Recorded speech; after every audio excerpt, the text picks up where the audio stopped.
Hello everyone, welcome to my channel mad study buddies. आज का हमारा टॉपिक है फिजियोलॉजी से पॉलीसाइथीमिया। तो होता क्या है कि RBC normal blood cells RBC जो है वो अगर कम हो जाए तो उस कंडीशन को अपन क्या बोलते हैं, एनीमिया। और वही आरबीसी अगर बढ़ जाए तो उसको क्या बोलते हैं, उस कंडीशन को बोलते हैं पॉलीसाइथीमिया।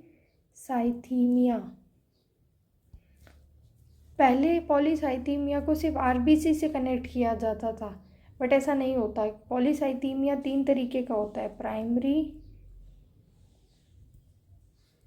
सेकेंडरी एंड रिलेटिव या अपरेंट। अपरेंट का मतलब क्या है कि ये ट्रू नहीं है। प्राइमरी जो पॉलीसाइथीमिया होता है उसको बोलते हैं पॉलीसाइथीमिया वेरा।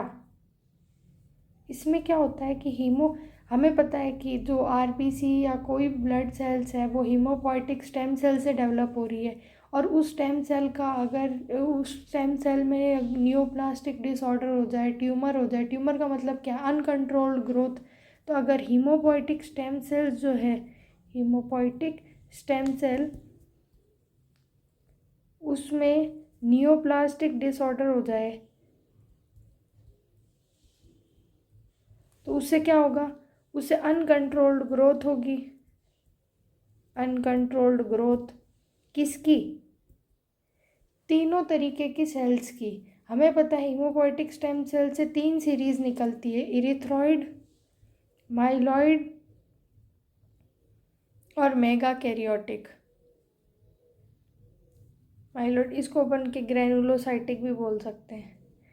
इरिथ्रॉइड से आरबीसी निकल गए, ग्रेनुलोसाइटिक से डब्ल्यूबीसी निकल गए और मेगा कैरियोटिक से प्लेटलेट निकल गए। अब इनका अनकंट्रोल्ड ग्रोथ है तो इन तीनों के यानी कि आरबीसी भी बढ़ेंगे, डब्ल्यूबीसी भी बढ़ेंगे एंड प्लेटलेट्स भी बढ़ेंगे। ये क्या है? ये है पॉलीसाइथीमिया वेरा। अब सेकेंडरी क्या होता है? सेकेंडरी पॉलीसाइथीमिया क्या होता है? इसमें क्या है कि सिर्फ आरबीसी बढ़ते हैं। रीज़न इसका ये है कि आरबीसी का फॉर्मेशन एक हार्मोन होता है, इरिथ्रोपोइटिन हार्मोन। इरिथ्रोपोइटिन हार्मोन, उसके इन्फ्लुएंस में आरबीसी का प्रोडक्शन बढ़ता है।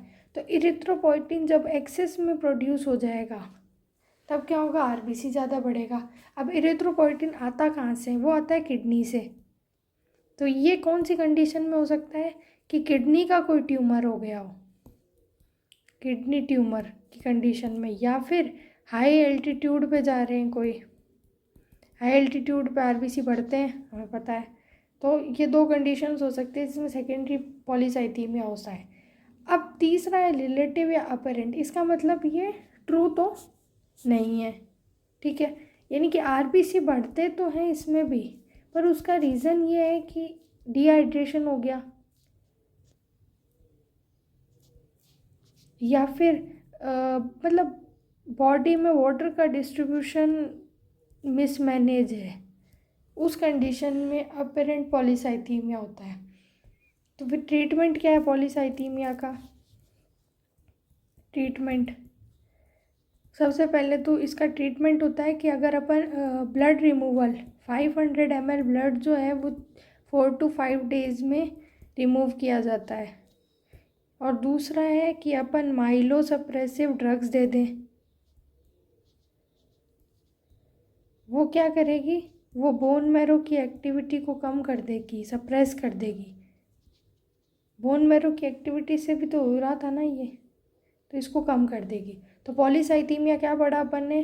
3 तरीके का होता है, प्राइमरी, सेकेंडरी, रिलेटिव या अपरेंट।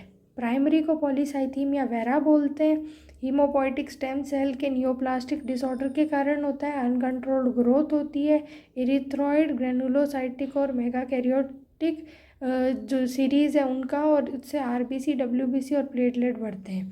फिर है सेकेंडरी में क्या है, आरबीसी बढ़ता है due to erythropoietin hormone excess release from kidney. और कौन सी कंडीशन हो सकती है? रीनल ट्यूमर हो सकता है, हाई एल्टीट्यूड हो सकता है। रिलेटिव अपरेंट ट्रू नहीं होता, आरबीसी इसमें भी बढ़ते हैं बट ड्यू टू डिहाइड्रेशन या वाटर डिस्ट्रीब्यूशन मिसमैनेजमेंट। ट्रीटमेंट इसका क्या है कि removal of 500 ml blood every 4 to 5 days, और माइलो सप्रेसिव ड्रग्स दे दो जो बोन मैरो की एक्टिविटी को कम कर दे। पॉलीसाइथीमिया बहुत छोटा सा टॉपिक है बट इम्पॉर्टेंट है।